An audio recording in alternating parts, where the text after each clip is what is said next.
جو معاملہ ہے زکوٰۃ کا یہ ذرا سنجیدہ بھی ہے، گہرا بھی ہے کہ کیسے دینا ہے، کب کہاں، اس کے معاملے میں قانون کیا ہے کہ کس طرح سے زکوٰۃ دینی ہے؟ ہاں تو یہ بہت اچھا سوال ہے، اور اگلا سوال یہی آنا چاہیے کہ جب زکوٰۃ کی اہمیت اتنی زیادہ ہے تو ہمیں تفصیل بتائی جائے کہ زکوٰۃ کی ادائیگی کے لیے ہمیں کس مال میں سے، کس پراپرٹی میں سے کیسے حساب کرنا ہے۔ تو اس سلسلے میں اصول عرض کر دیتا ہوں۔ پہلی بات، اسلام نے مالوں کی دو قسمیں کی ہیں۔ کچھ مال تو وہ ہیں جن پہ زکوٰۃ لازم نہیں، اور کچھ مال وہ ہیں جن پہ زکوٰۃ لازم ہوتی ہے۔ جن مالوں پہ زکوٰۃ لازم نہیں ہے وہ آپ کے گھر، آپ کی گاڑیاں، آپ کے فریج، آپ کے گھر کی جتنی استعمال کی چیزیں ہیں، آپ کی قالین، آپ کے آج کے زمانے میں جتنی فیسلٹیز کی چیزیں گھروں میں پائی جاتی ہیں، ان تمام پر کوئی زکوٰۃ نہیں۔ یہاں تک کہ اگر کسی کے گھر میں لاکھوں روپے کے برتن ہیں، لاکھوں روپے کے بسترے ہیں، لاکھوں کی چیزیں ہیں جو گھر میں اپنی یوز کے لیے رکھی گئی ہیں، تو ان پر کوئی زکوٰۃ نہیں ہے۔ آپ کی پرسنل یوز کے لیے جو گاڑی ہے اس پر بھی کوئی زکوٰۃ نہیں ہے۔ تو یہ ساری چیزیں الگ ہو گئی، یعنی آپ کا مکان، آپ کے گھر کی تمام چیزیں، چاہے وہ کم ہوں یا زیادہ ہوں۔ بہت سارے لوگ ایسے ہیں جن میں 20 30 50 سوٹ ہوتے ہیں کپڑوں کے، ان پر بھی زکوٰۃ لازم نہیں ہے۔ یہاں کشمیر میں لوگ اپنے گھروں میں تانبے کا بہت بڑا برتنوں کا سٹاک رکھتے ہیں، اس پر بھی زکوٰۃ لازم نہیں ہے۔ اسی طرح سے بہت سارے گھروں میں قسم قسم کے قالین ہوتے ہیں، بیڈ ہوتے ہیں، فریج مشینیں ہوتی ہیں، واشنگ مشینیں ہیں، تو ان پر بھی زکوٰۃ لازم نہیں ہے۔ یہ تمام سکوٹر ہیں، اسی طرح سے جنریٹر ہے، ان تمام پہ زکوٰۃ لازم نہیں۔ دوسری قسم چیزیں وہ ہیں جن پر زکوٰۃ لازم ہوتی ہے۔ وہ کیا کیا ہیں؟ نمبر 1، سونا اور چاندی، کرنسی، دکان کا مال، اور بھیڑ بکریاں، اونٹ، گائے بیل، جن کے پاس یہ چیزیں ہیں ان پر زکوٰۃ لازم ہوتی ہے۔ اونٹ تو ہمارے اس خطے میں نہیں ہیں، اس لیے اونٹوں کا مسئلہ ہم الگ کر دیتے ہیں۔ گائے بیل پر زکوٰۃ لازم ہو جاتی ہے، لیکن اتنی تعداد کی گائے بیلیں عام طور پر لوگوں کے پاس نہیں ہوتی ہیں۔ وہ تو 30 گائیں جب کسی انسان کے پاس ہوں گی تو 1 گائے زکوٰۃ دینی پڑتی ہے، وہ بھی نہیں ہے۔ البتہ بھیڑ بکریاں یہاں ہیں، تو جو ہمارے بھائی بکروال یا بھیڑ بکریاں پالنے والے لوگ ہیں، یہ ان کی ذمہ داری ہے کہ وہ سمجھیں اور سیکھیں اور پوچھیں کہ ہمارے پاس اتنے بھیڑیں ہیں، اتنی بکریاں، ہمیں کتنے زکوٰۃ دینی ہے۔ شارٹ میں اتنا ذہن میں رکھ لیجئے کہ 40 بکریاں اگر کسی کے پاس ہوں گے تو ان میں سے 1 بکری دینی ہوگی، اور اس کے بعد اگر 120 بکریاں ہوں گی تو 2 بکریاں دینی پڑیں گی، اور اگر 200 بکریاں ہو جائیں گے تو 3 بکریاں زکوٰۃ بھی دینی پڑیں گی۔ اس کے علاوہ جو ہماری سوسائٹی میں عام طور پر جو پراپرٹی پائی جاتی ہیں وہ کون کون سی ہیں؟ نمبر 1، ہماری خواتین کے پاس گولڈ اور جیولری۔ یہ بہت بڑا سیکٹر ہے کہ جو زکوٰۃ کا ہے، اور اس میں بہت کوتاہیاں ہوتی ہیں۔ اس سلسلے میں اچھی طرح سے واضح ہو جانا چاہیے کہ ہماری تمام مائیں اور بہنیں جن کی شادیاں ہوئی ہوں یا ابھی نہ ہوئی ہوں، اگر ان کے پاس گولڈ ہے، اگر ان کے پاس جیولری ہے، چاہے وہ میکے کا دیا ہوا ہے چاہے سسرال کا دیا ہوا ہے، اس کو اچھی طرح سے حساب کر کے رکھ لیں کہ یہ کتنا ہے، اور پھر ہمیشہ کے لیے زکوٰۃ کا نظام بنا کر کے رکھیں۔ تو سونے اور چاندی پر زکوٰۃ لازم ہوتی ہے۔ سوال پیدا ہوگا سونا اور چاندی پر زکوٰۃ کتنی پر کتنی لازم ہوتی ہے؟ تو جواب ہے جس کا یہ ہے کہ اللہ کے نبی علیہ السلام کے زمانے میں سونے اور چاندی کو ناپنے اور بتانے کا طریقہ جو تھا وہ درہم اور دینار میں تھا، اور آج کے زمانے میں گراموں میں ہے۔ تو اس لیے ہم کو سمجھنا پڑے گا کہ حضور کے زمانے میں، نبی کے زمانے میں صلی اللہ علیہ وسلم، جس آدمی کے پاس 20 مسکال سونا، اور یہ 20 مسکال آج کا 87 گرام 87 گرام بنتا ہے، 87 گرام بنتا ہے۔ حضور کے زمانے میں 20 مسکال آج کے 87 گرام بنتے ہیں، اور اسی طرح سے حضور کے زمانے میں 200 درہم چاندی، یہ آج کے 612 گرام چاندی بنتی ہے۔ تو جس آدمی کے پاس 20 مسکال سونا، یعنی آج کے 87 گرام سونا جس آدمی کے پاس ہوگا، اس آدمی پر زکوٰۃ لازم ہو گئی، چاہے وہ مرد ہو چاہے وہ عورت ہو۔ اسی طرح سے اگر کسی آدمی کے، کسی مرد یا عورت کے پاس سلور ہے اور وہ 612 گرام یا اس کی قیمت کے برابر ہے، تو بس اس کے ذمہ زکوٰۃ لازم ہو جاتی ہے۔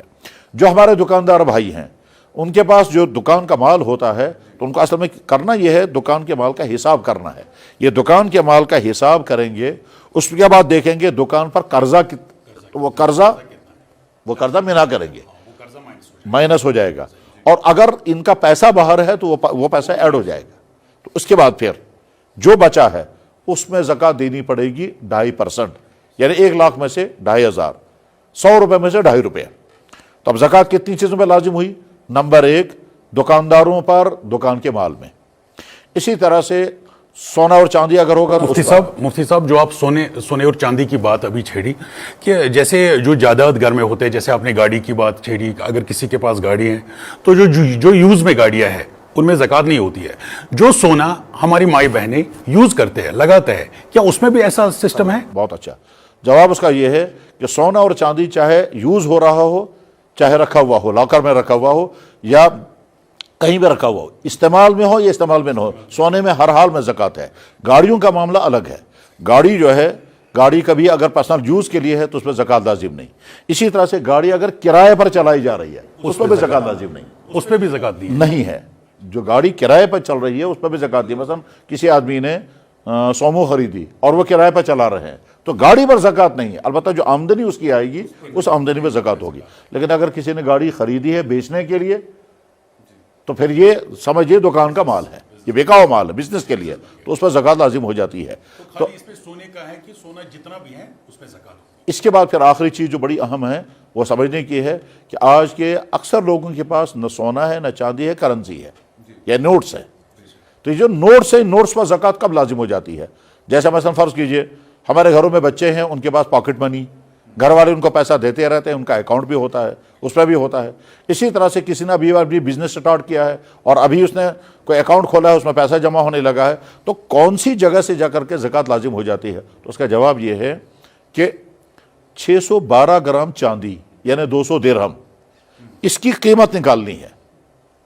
ہم مان کر کے چلے آج اگر ہم 612 گرام چاندی کی قیمت مارکیٹ ویلیو کے حساب سے جو سونے چاندی کا کام کرتے ہیں ان سے پوچھ کر کے اگر معلوم کرتے ہیں تو فرض کیجئے 50,000 روپے بنتی ہے. تو جس آدمی کے پاس 50,000 سے کم رقم ہے اس پر زکوٰۃ لازم نہیں. جس آدمی کے پاس 50,000 سے کم پیسہ ہے اس پر زکوٰۃ لازم نہیں, وہ معاف ہے اسے. لیکن جو ہی 50,000 ہو جائے گا تو اب اس پر زکوٰۃ لازم ہو جائے گی. میں اس کو مثال سے واضح کروں گا. فرض کیجئے ایک طالب علم اسٹوڈنٹ تھے, وہ پڑھ رہے تھے اور گھر والے اس کو خرچہ دے رہے تھے, اور خرچہ دے رہے تھے وہ اپنا چلا رہے تھے. اب آج اس کو جاب لگ گیا, اس نے پہلی سیلری لے لی. یا ہمارے مدرسے سے پڑھ کر نکلنے والا کوئی عالم, آج وہ کسی مسجد میں امام بن گئے, یا اس نے کہیں پڑھانا شروع کر دیا تو یہ استاد بن گئے, یا کسی مسجد میں امام بن گئے, یا کسی سکول میں جو ہیں وہ اسلامیات کے ٹیچر بن گئے. تو اب اس کو سیلری شروع ہو گئی. مان کر کے چلے مان کر کے اس کو پہلی مرتبہ 30,000 کی سیلری مل گئی. تو اس نے یہ جو رقم لی تو یہ پوچھے گا کہ صاحب آج میں پہلی مرتبہ 30,000 اپنی سیلری لے رہا ہوں, یہ مجھے بتایا جائے کہ مجھ پر زکوٰۃ لازم ہو جائے گی؟ تو جواب آئے گا کہ نہیں ہوگی, کیونکہ 30,000 ابھی اتنی بڑی رقم نہیں ہے جس پر آپ کا زکوٰۃ لازم ہو جائے گی. اگلے مہینے انہوں نے پھر 30,000 کی سیلری لے لی. پچھلے مہینے کے 30,000 کی سیلری میں سے کچھ خرچ ہو چکا ہے, کچھ موجود ہے. ہم مان کر کے چلیں پچھلے مہینے میں سے 10,000 خرچ ہو چکے ہیں. آج اگلے مہینے میں 30,000 کی سیلری جو ہی لی تو پچھلے مہینے کے 20,000 اور اس مہینے کے 30,000 یہ مل کر کے 50,000 بن گئے. تو ہم اگر یہ مان کر چلیں کہ 612 گرام چاندی کی قیمت 50,000 ہے تو اس کے بعد 50,000 روپے آ گیا. تو اب اس کو یہ ذہن میں رکھنا ہے کہ فلانے مہینے میں, مثلا شعبان کے مہینے میں, جو شعبان کا مہینہ مارچ میں تھا تو مارچ یعنی شعبان کے مہینے میں میرے پاس 50,000 روپے آگے, میں مالدار بن گیا. اب آج کے بعد اس پر زکوٰۃ لازم ہو گئی. یہ فوراً یہ پوچھتے ہیں جناب کیا میں مالداروں کی فہرست میں آ گیا, کیا میں غریبوں سے نکل کر مالداروں کی لسٹ میں پہنچ گیا؟ جواب ہے کہ جہاں آپ اسلامی اصولوں کے مطابق آپ مالدار ہیں اور آپ کو زکوٰۃ دینی ضروری. یہ کہیں گے, یہ پوچھیں کہ اب زکوٰۃ مجھے کب دینی ہے؟ تو جواب آئے گا اب 1 سال انتظار کریں. 1 سال. اس سال شعبان کے مہینے میں آپ کو پہلی مرتبہ 50,000 روپے آپ کی جیب میں آ گیا, آپ کے اکاؤنٹ میں آ گیا, آپ زکوٰۃ والے بن گئے. اب 1 سال تک آپ دیکھتے رہیے, چنانچہ 1 سال تک سیلری آتی رہے گی, خرچ ہوتا رہے گا, سیلری آتی رہے گی, خرچ ہوتا رہے گا. اس نے اپنے گھر کی چیزیں خریدی, خدا نخواستہ بیمار ہو گیا, علاج کرایا, اپنے ماں باپ کو بھی کچھ دیا, چیزیں بھی خریدی. اگلے سال شعبان کی وہی تاریخ جب آئے گی تو اس کو دیکھنا ہے کہ میرے اکاؤنٹ پہ اس وقت کل پیسہ کتنا ہے. اگلے سال اکاؤنٹ میں کل پیسہ کتنا ہے وہ کر کے اس کا 10% اس کو زکوٰۃ دینی ہے. یہ جو معاملہ ہے زکوٰۃ کا, یہ ذرا سنجیدہ بھی ہے, گہرا بھی ہے کہ کیسے دینا ہے, کب, کہاں. اس کے معاملے میں قانون کیا ہے کہ کس طرح سے زکوٰۃ دینی ہے؟ ہاں, تو یہ بہت اچھا سوال ہے اور اگلا سوال یہی آنا چاہیے کہ جب زکوٰۃ کی اہمیت اتنی زیادہ ہے تو ہمیں تفصیل بتائی جائے کہ زکوٰۃ کی ادائیگی کے لیے ہمیں کس مال میں سے, کس پراپرٹی میں سے کیسے حساب کرنا ہے. تو اس سلسلے میں اصول عرض کر دیتا ہوں. پہلی بات, اسلام نے مالوں کی 2 قسمیں کی ہیں. کچھ مال تو وہ ہیں جن پہ زکوٰۃ لازم نہیں, اور کچھ مال وہ ہیں جن پہ زکوٰۃ لازم ہوتی ہے. جن مالوں پہ زکوٰۃ لازم نہیں ہے وہ